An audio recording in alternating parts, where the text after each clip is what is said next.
Welcome back to the Voice of CX Africa. I'm your host, Stephen Kagame. Today's conversation is about a question that every African business is asking or wrestling with. How do you stay human in a very digital world?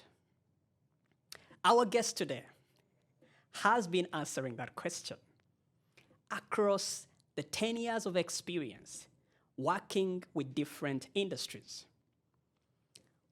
From DHL, tracking packages, to Irembo, digitizing government services, and now humanizing banking with one of Rwanda's fastest growing banks, NCBA. Teta, the Senior Customer Experience Manager at NCBA. Welcome to the Voice of CX Africa. Christine. Yes. How are you doing? Fine, thank you. Yourself? It's good to have you on our podcast. Good to be here. The Voice of CX Africa. Happy to be here. How are you feeling? Great. Super great. Super great? Yeah. How was your day been? Summarize my my day has been good. Yeah. Pretty busy and all tight. I know busy is a very cliche word, but yeah, so much happening, but good stuff as we close off the year. Oh, okay. Yeah, and I want to appreciate you for making time. It's a very, very good gesture that you want to share your experience with our audience, and I'm also ready to learn from you. I hope you get to I hope we get to the goal. Yeah, sure. So today it's basically a conversation about how African business can still stay human in a very digital fast world. So, Christine, you've had a journey that everyone would love to know. I mean, having worked with DHL and moving on to Irembo, and now you're working with NCBA Rwanda as the head of customer experience. What would you say to sum up your journey navigating all those industries in just a decade? That's quite. It's actually quite a hard exercise for me to wrap it up in.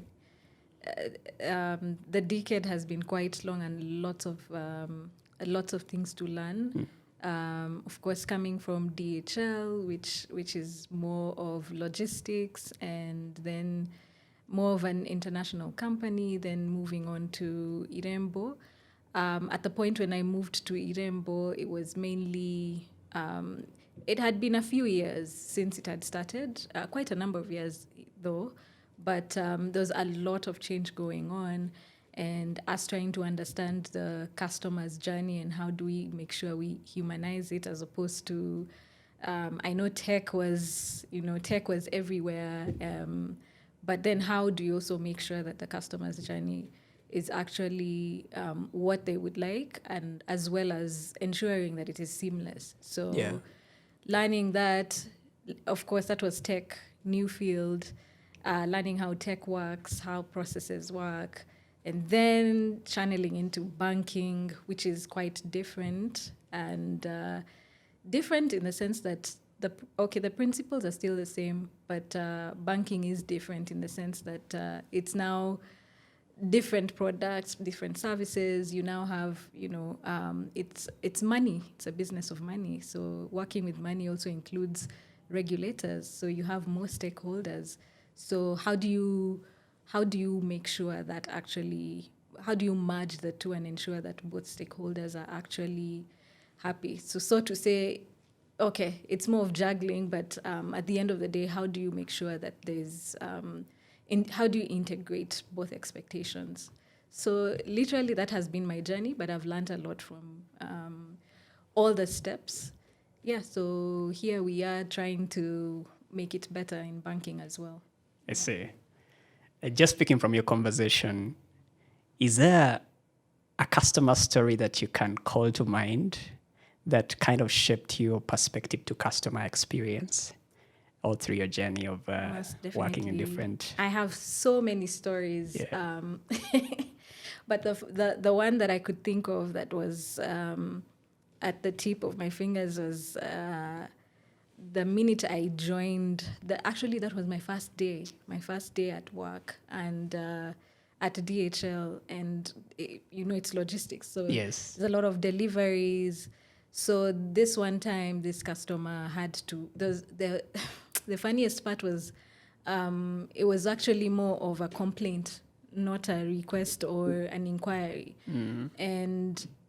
And of course, I had to answer. I had to help the customer, even though I was new. Customer didn't want to know anything about it, and it was a very mad customer due to the fact that we had swapped.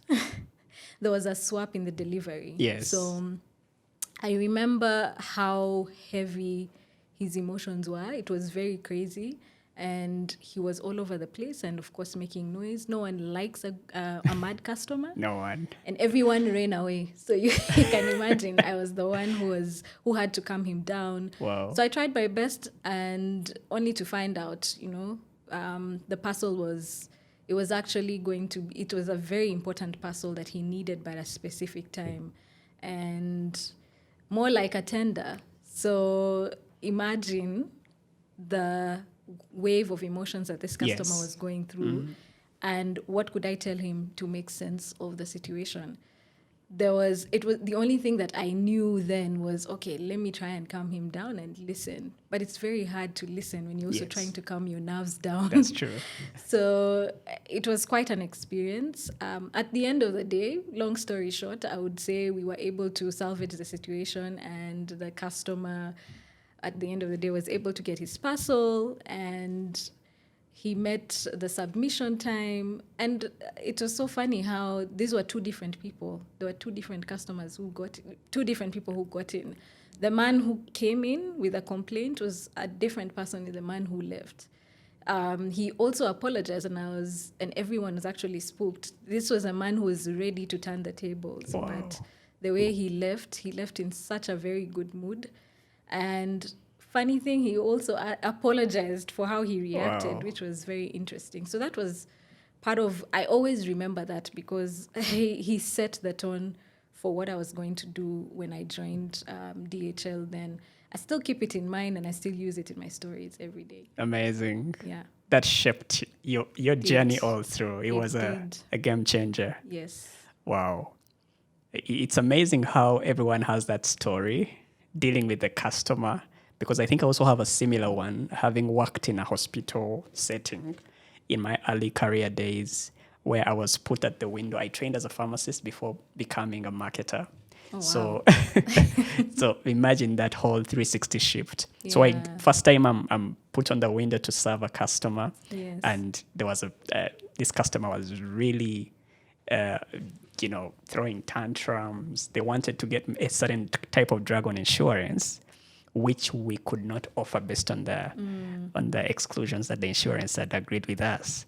And I'm put at the front line to deal with that customer, and I'm all bleak about what I was supposed to do in that moment. Mm-hmm. So it was a hard moment for me, but to see how you recovered in that moment to actually make it a game changer for you, I think that was something very stellar. Most definitely.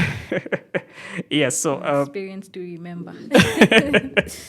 Yeah, so looking at your journey, having moved through all these diverse industries, what is the one truth that you can say about the many customers that you've met in different sectors? What's that one truth like you've picked out about customers and how they behave that you would want to share with us? It's super interesting, but I'll actually use a term that a loved one likes using, and they keep saying people are the same. It's the same people that you meet everywhere. It's just a different face, different name. Yes. But the personalities are usually the same. So all through the industries that I've worked in, it's the same people. They want a service and they're looking for something. And at the end of the day, you need to deliver because you have to meet your promise. So all through, people are the same. Yes. It's how you approach it that could be different based off on how this person is, Yes. but people are the same and the principles don't change. That's one thing I've learned about CX. I know CX looks more like it's very new in the market, Yes, that's true. let's say globally, CX is now on the rise, and nobody goes to class to learn about CX. That's the funniest part.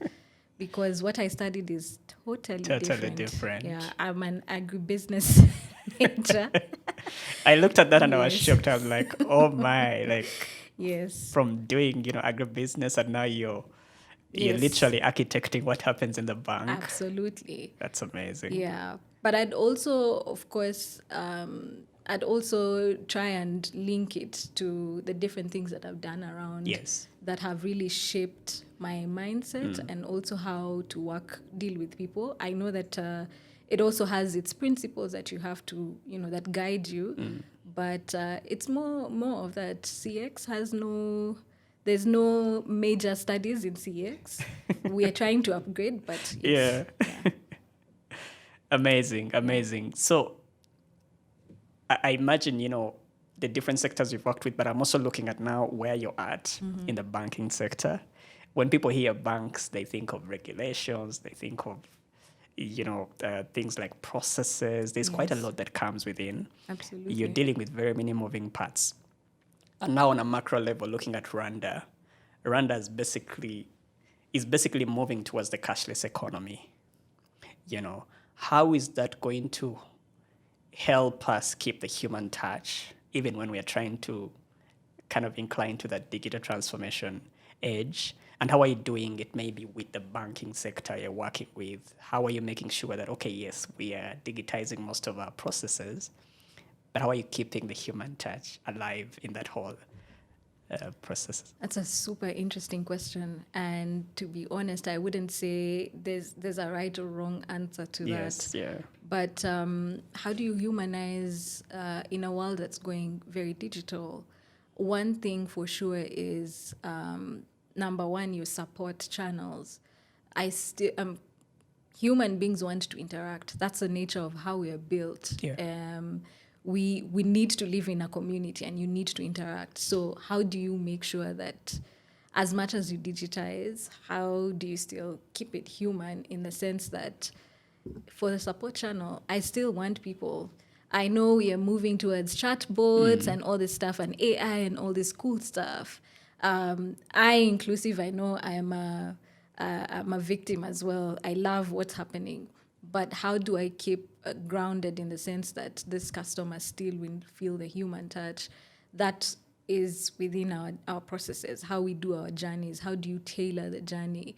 A customer wants to, as much as some point, I'll speak to a bot, but how do you also make sure that you integrate the human touch?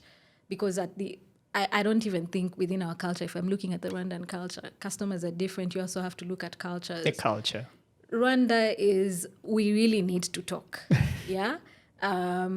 Instead of maybe calling, maybe the Gen Z and the millennials in terms of generations today really want, I need it fast, if I can call.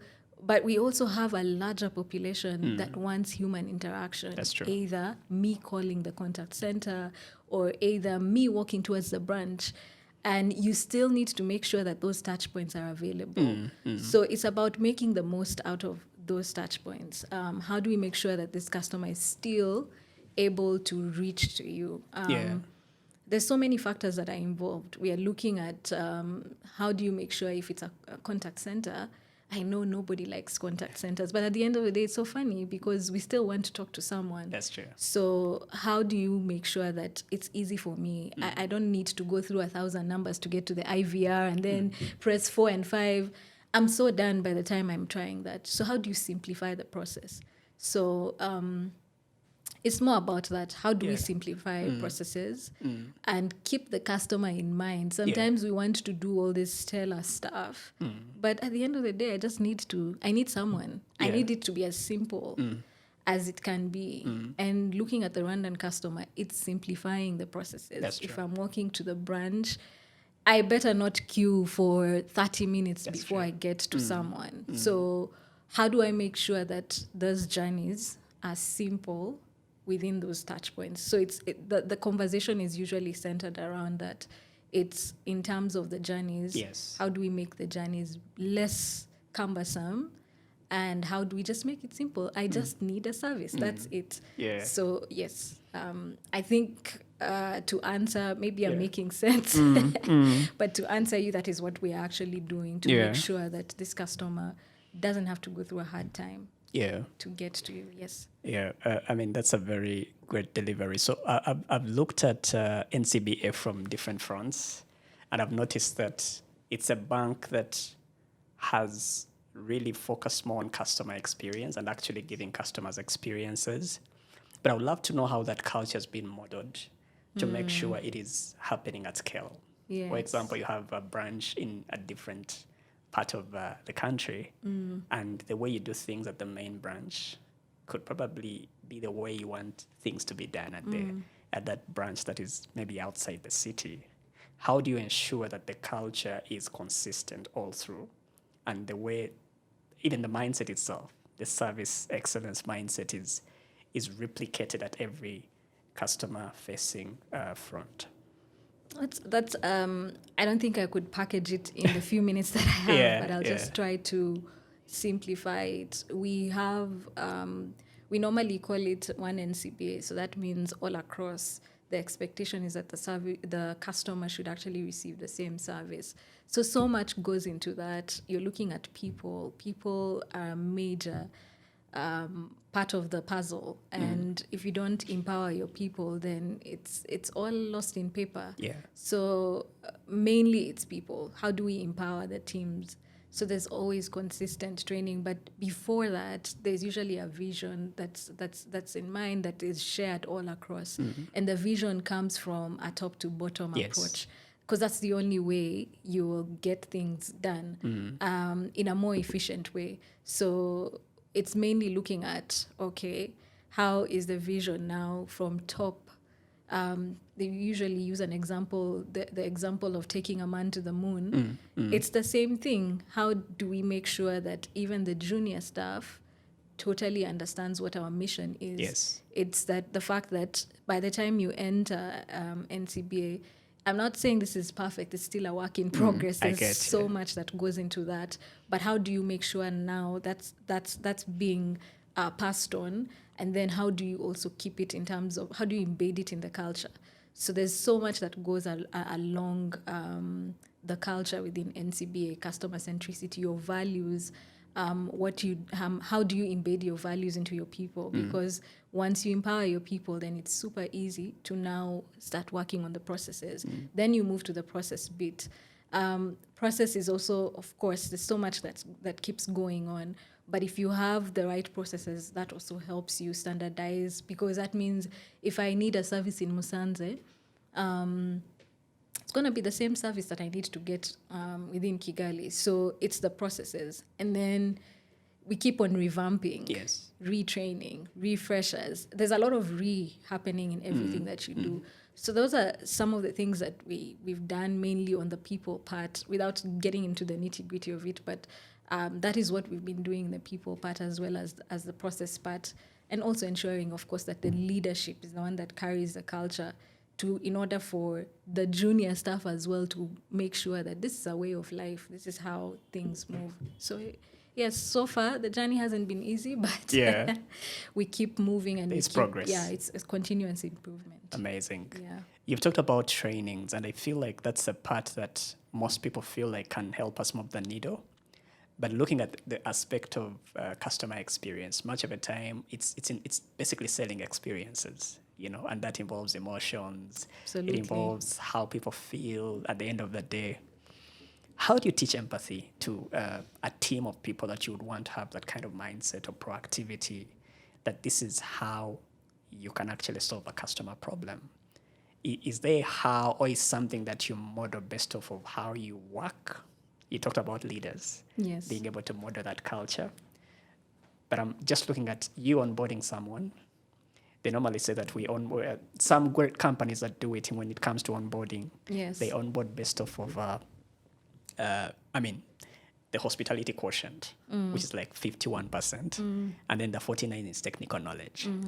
So I'm like, how do you train someone to be empathetic? Is that something that is even possible with that kind of setting that you're in? You're dealing with 1,000 personalities, and so there's no one size that fits all. So it's mainly in terms of our values. We're looking at the values. How do you make sure that the values are actually a living organism? If we're saying this is my value, how do I make sure that I live out that value? So with us, I can't say empathy is taught. I can't teach you how to. I can only give you the basics, but at the end of the day, empathy requires a lot of. There's also a lot of emotional intelligence. That's true. But there's also the aspect of I can still ask the same question: how are you, Rwandan? How do I differentiate you from other people within the crowd? There's a set of values. There's traditions that you have that actually make you Rwandan, and hence because of that, you are able to live the Rwandan way. Yeah. So it's more about that when we're talking about empathy. How do you make sure that these values are actually alive and not on paper?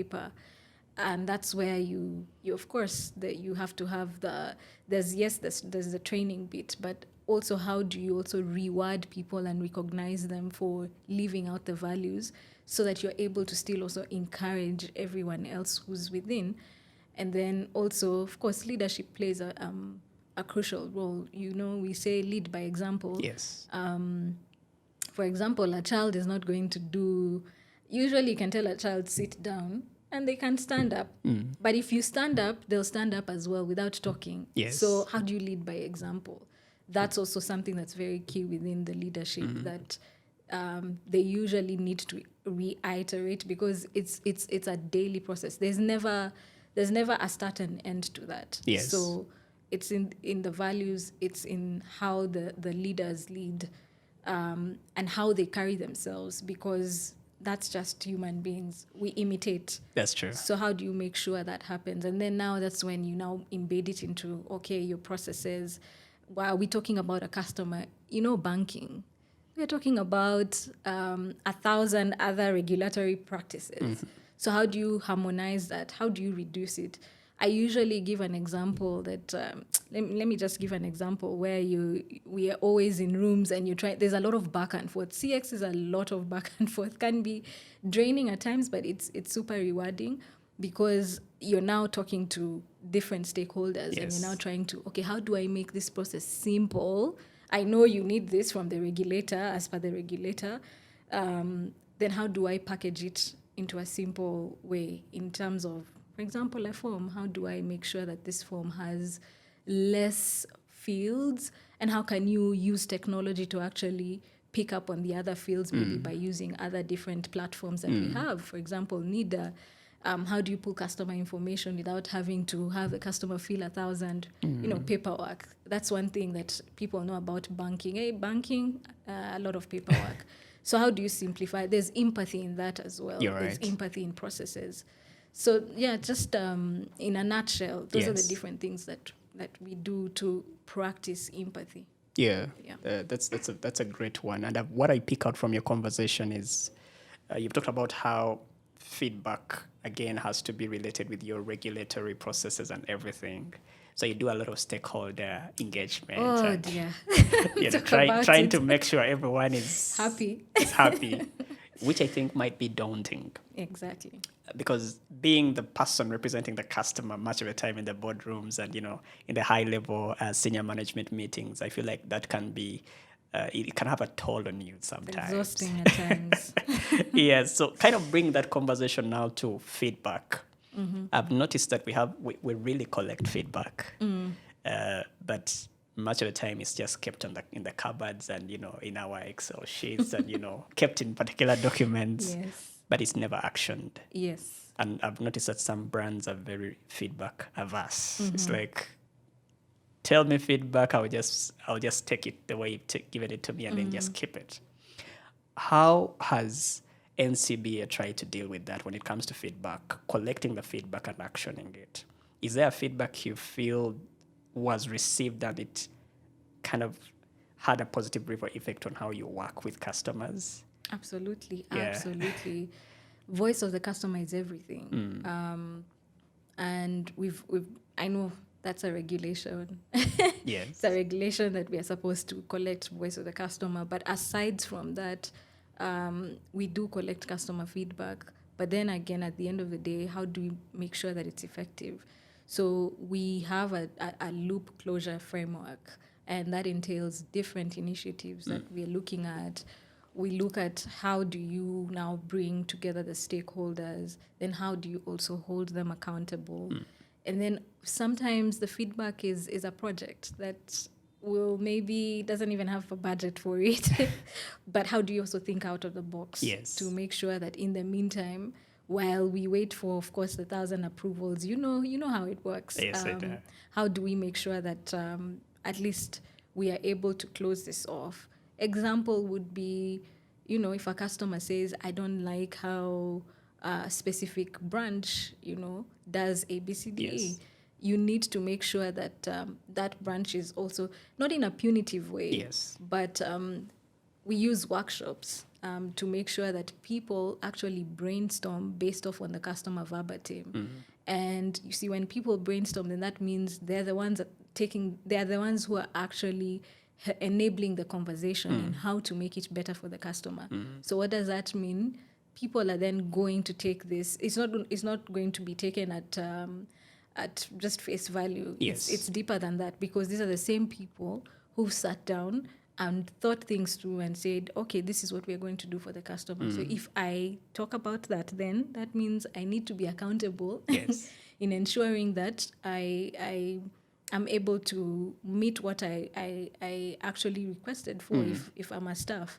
So those are just some of the different initiatives that we do. And then also, what's the TAT turnaround time? If a customer calls me or calls anyone within the bank, do we have a way as to how we make sure that there's a turnaround time? Of course, we use tools and so on and so forth. There's a lot of things that come in with that. But just to sum it up, there's usually, it's a framework that allows us to make sure that we action the feedback. And once we action, how do we make sure, again, how do we make sure that the customer also gives us feedback again? I know it can be exhausting. Yes. Customers get tired of that. But at the end of the day, if something is not working and they're still banking with you, then you do have an obligation to keep asking. And you also do have an obligation to be accountable to ensure that whatever the customer has said, you meet the end of the bargain. So pretty much that. Wow, that's something that I feel you might want to also emphasize when it comes to actioning the feedback. Do you do that on a monthly, or do you do it on a 24-hour basis? If I put in my feedback today, is that something that you get to work on within that space when it's still fresh and everything, or you collect all the feedback after a week or a month, and then be okay, now let's touch this. This is long term. This is short term. Does that have do you have a process to that, or a standard to how you deal with it? Yes, there is a process to that. And that's where actually technology comes in. Yes. How do we make sure we don't have 1,000 Excel sheets? Yes.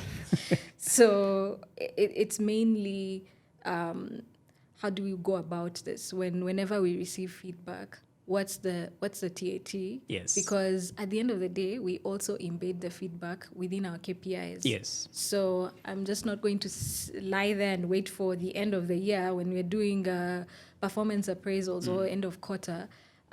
It would rather be, okay, this is what we have. Yes. And for example, how do I do maybe, let's say, surveys? We have people that will, for example, this is a contact center and the agent is working with the customer. The customer is also allowed to rate the agent.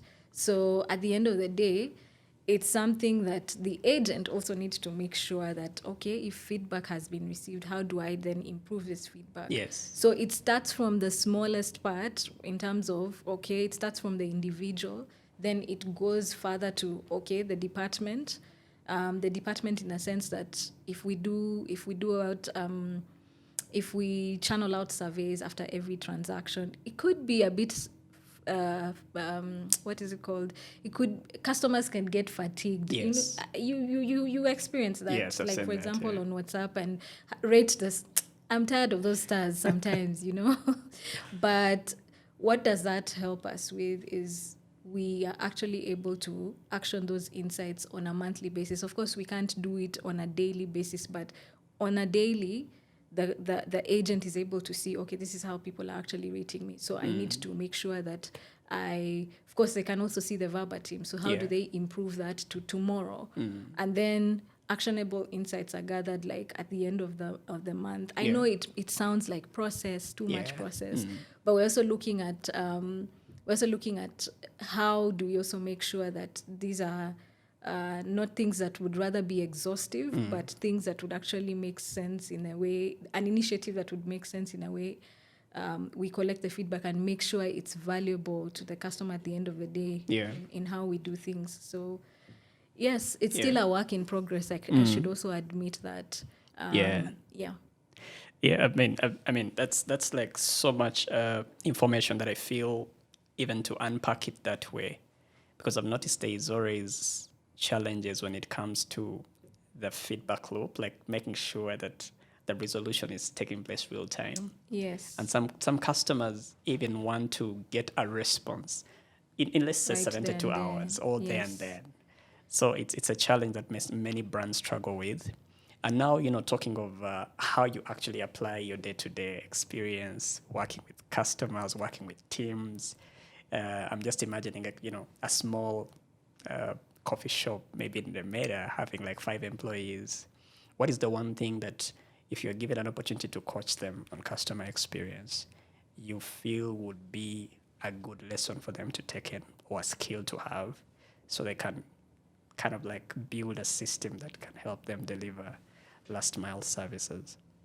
Well, I'm not going to give them a rather A hack.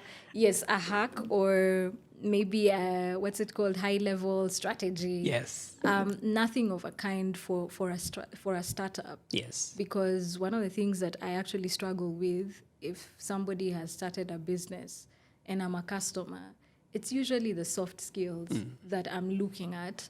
And the soft skills could be something as simple as acknowledging, I know it's Rwanda, and I feel bad that it's a work in progress, but we Yes. always talk about our culture, that how, we are a bit slow, or we feel like saying sorry is actually a problem.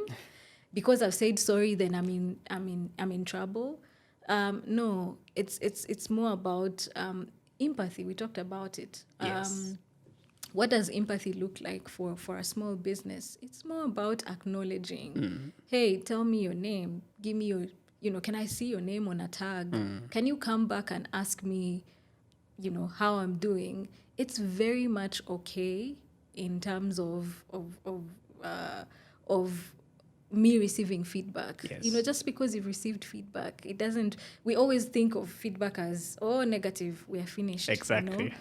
But it's more about that. Can you just check in? Just go, and it's just the simple things that matter. If you look at the big brands, what they do, it's the simple things.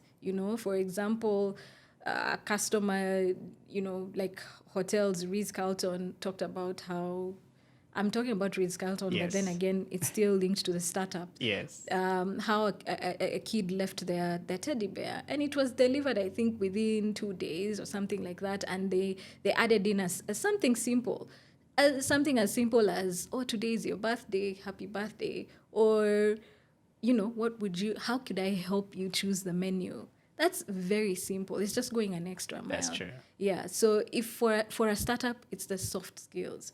We're not looking at the fluency of language. Yes. We're just looking at, are you able to interact with customers?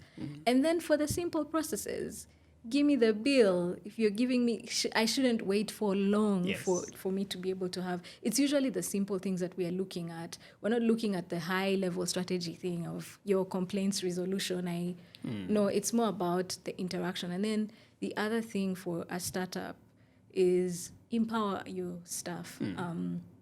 we talk about customers, but staff are customers. They're You're right. internal customers.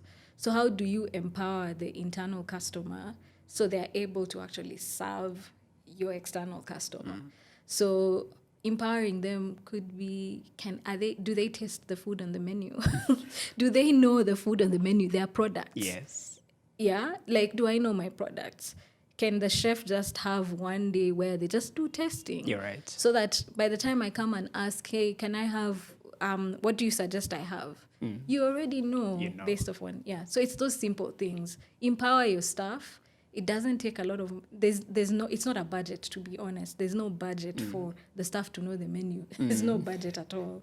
Yeah. Have them do that, and then just teach them the simple things. Just go an extra mile. Yeah. That's why we tip people. At the end of the day, it's more about the interaction that we You're had. right. Yes. And I think that makes sense to when you go to a small scale level, you do not have to overthink things. Exactly. Just create the little small habits that can be, game changers Exactly. for your business. So, looking at where Rwanda is, Christine, looking at our economy, Rwanda, and how it's running so fast, do you want to tell me, when it comes to that CX landscape, if you're to do like a situation analysis of where we are we leapfrogging, or there's lessons we have to learn from different other economies? So much lessons to learn. We're still making baby steps. When I look at the Rwandan context, the country is currently we're actually younger than, we're not even 35 years old yet. And yes, I do acknowledge that we've come a long way. Yes. But there's also a lot to learn when we're looking at the different economies. Yeah. Because for them, time is money. So how do you make sure that people actually understand the value that the fact that I've paid money for a service? Somebody once said, let me just quote her. It's actually Chantel Botha, who said, customer experience is about how customers feel about themselves when they're interacting with your brand. So how do I feel when I'm interacting with a brand? Honestly speaking, it's many of the brands out here, we still have a long way to go in acknowledging that CX is actually, it's more than, what's it called? Kuachira nayo ombi, It's more than that. Yeah. CX is a science. Yeah. I know we say there's nowhere you go to learn, but CX has evolved. So how do we make sure that we incorporate that science in what we do within the different brands? So acknowledging CX is very key. CX is not about, it's not an entry-level job. Yes. Yes, CX is not an entry-level job, and you have to acknowledge CX through the whole process within, the leadership, the companies. It is just right now that some companies are actually acknowledging the fact that CX is very crucial. So the minute we accept that, then we are, some of us, but the minute that we ensure that it cuts all across, then that also enables us to actually have much better conversation and improve what we are doing. Yeah. Yeah, that's very very pivotal. You've talked about how we still have a long way to go, and maybe to just appreciate what we've so far done in putting in place systems and everything. There's this thing I normally hear, it's become cliche as well, that culture eats strategy for breakfast. So, and you've over the conversation I've had, you talk about culture, that our culture sometimes is a limitation of how we actually even deliver at work, how we deal with customers. So if there is someone out there that is interested in this whole CX thing, maybe they're done with their first degree, or maybe they're in school and they're like, but I really want to get into CX. It's something that is just coming up, but it's becoming the difference maker in many, many sectors. What would you tell them when it comes to career progression? What is CX about, and how can someone put themselves in that? In whatever they're doing, be it, I started off as a pharmacist, and I'm now a marketer who's very passionate about CX, but I got to navigate my way through that because of my passions and the different experiences I had. So with someone who's just like interested in this whole subject, what would you advise them?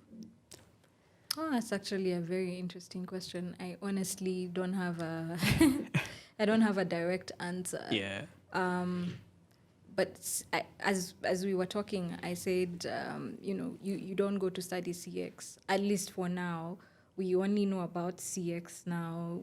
There's actually courses related to CX. Yes. They can actually upskill, but you can only upskill when you've started experiencing it. So I would challenge them. It's not about you getting into CX is a mindset. We like saying that it's a culture and it's not a department, but at the end of the day, it is a department. Yeah. But at the same time, how do you make sure that you have a customer-centric mindset? There's a lot of courses online about CX, but CX is also mainly the soft skill part. Yes. So for a person who has graduated, please work on the soft skill part.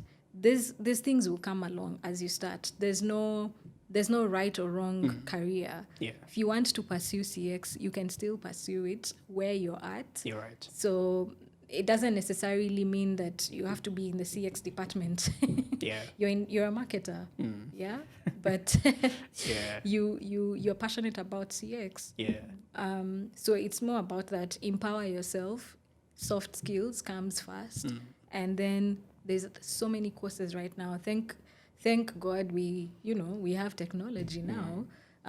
There's so many courses that can be accessed online. So kindly go through. There's a lot of things to learn about CX, but empower yourself when it comes to soft skills. Yeah. That's amazing. Thank you, Christine, for giving us such a very informative experience about what you deal with on a day-to-day, and also what you've had to learn through your career. I mean, 10 years is quite a long one. I feel still like a work in progress. unpacking everything in just this few minutes we have is really, really hard. So would love to get to know you a little bit. And now it's we get into a session that is very, very tailored to just getting to know you, to the rapid fire session. Yeah. Does that sound great? Super. I'm excited. Yes. So, Christine, Yes. how does your day begin? If you could probably give us a picture of how your morning starts as a professional, just give us a picture of what's your morning looking like every day. I'm not going to sound cliche.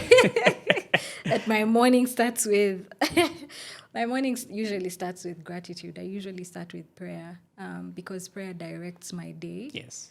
And it also keeps my mind focused. Yeah.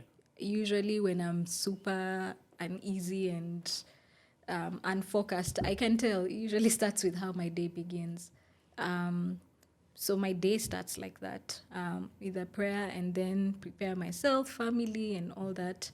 And the minute I get to work, people are everything. As a CX person, I work with so many people, and it cuts across. So you have to be emotionally intelligent in the fact that you need to know how to interact with people. So can you say some mornings here and there? At least that's how I do my morning routines, unless I'm rushing to a meeting and then and so on and so forth. But I always make sure I check in with people. That's very key for me. Yeah. Because it allows me to understand what's happening. I might not necessarily get to know what's happening behind the scenes, but I can tell your demeanor says a lot. So connect with people. Yes, that's the right word. I connect with people. Then start off my day. Can have so many meetings and so on and so forth, but also catching up on the news, what's happening. I, for one, don't like checking.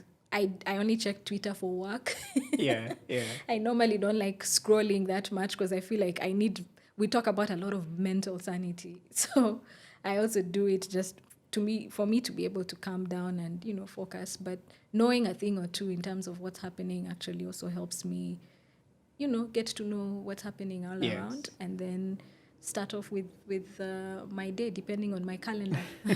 That sounds like a great discipline. many of us tend to find ourselves doom scrolling, and then before you know it, you're taking an hour or two, and then you like ask yourself, what did I actually learn throughout what I've been scrolling? And it's all mental fatigue. Yes. So, Believe me, I do that sometimes. I'm not a saint. Yeah. So, do you want to tell us the best customer compliment you ever received throughout your career? Wow, it's hard to pick one.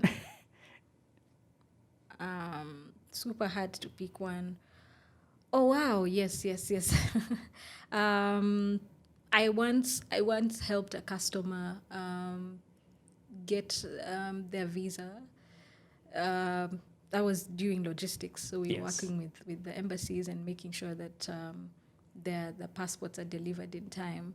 And one of the things this person remembered to do, after following up for them, because they needed to be in school for us within a specific period, so we managed to fast track, and usually that means going an extra mile. Yeah? So we went an extra mile. It was a team effort, but I kept on communicating with the customer. So it got to a point, and this customer came, collected their passport, that they did remember to actually come to my office and really thanked me.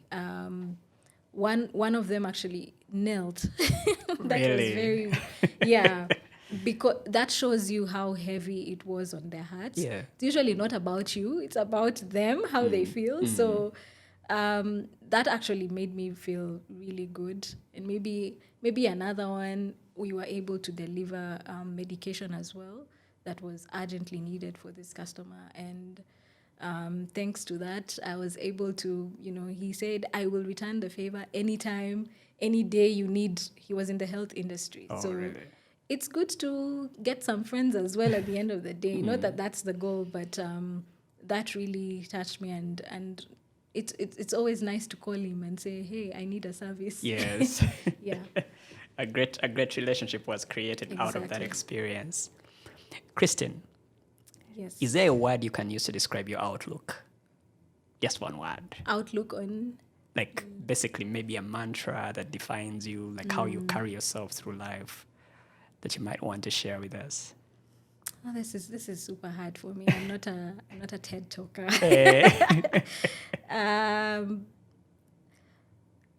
It's always a good day to begin again. And I usually follow scripture. Scripture really guides my way of life. And so I love the scripture that his mercies are new every morning. So that means every morning I have an opportunity to start over, and the mercies are always new. So try. You can start on a clean slate. Start on a clean slate. Yeah. Sometimes hard, but I always have to remind myself that, hey, there's new mercies today. Today is a good day to live. So let's try something different. Yeah. Yeah. What's your idea of perfect happiness, if you will? Perfect happiness. I think I'll maybe say joy.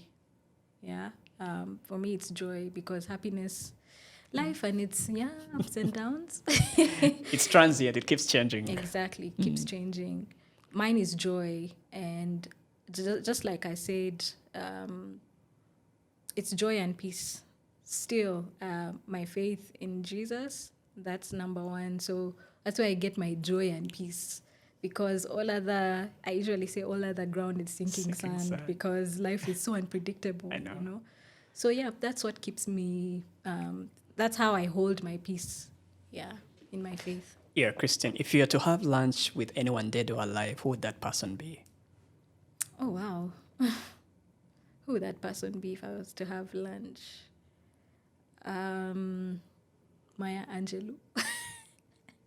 I know everyone has their shortcomings, but I loved how she did come out with there's a famous quote that people forget what you said, what you did, but they never forget how you made them feel. She went through a lot in life, and so at some point she went mute because of abuse as she was younger. So yeah, I just love to hear how she navigated life. It's always interesting to, find light at the end of the tunnel. Yeah. This has been really a great conversation, I must say, and thank you for being as candid as you are throughout the conversation. But as we come to a wrap, Christine, what is that one word you want to leave with our listeners out there that are maybe leading businesses, that are trying to, find ways around their startups, and they are getting maybe feedback that is not as encouraging? Do you have that one word you feel like, this is what I can leave you as a parting shot? Yeah, I think I'll reiterate it again. It's the simple things that matter. Again, going back to the quote, people forget what you did, what you said, but how you made them feel. I keep going back to my saloonist. Wow, you're so loyal to them. Yes, because of how they make me feel. Yeah. Yes, so that's the easiest example that I would give. It's the simple things that matter. So nothing grandiose, not the strategy, simple things that matter that make other people recommend you. So make it simple and make people feel different. Yeah. This brings us to our end of this conversation. And just to maybe speak to our viewers that will be watching this podcast, if you like this podcast, please share it with someone out there. And do not forget to subscribe to Voice of CX Africa, where Africa speaks and the world listens. So see you next time in our next podcast. Bye for now.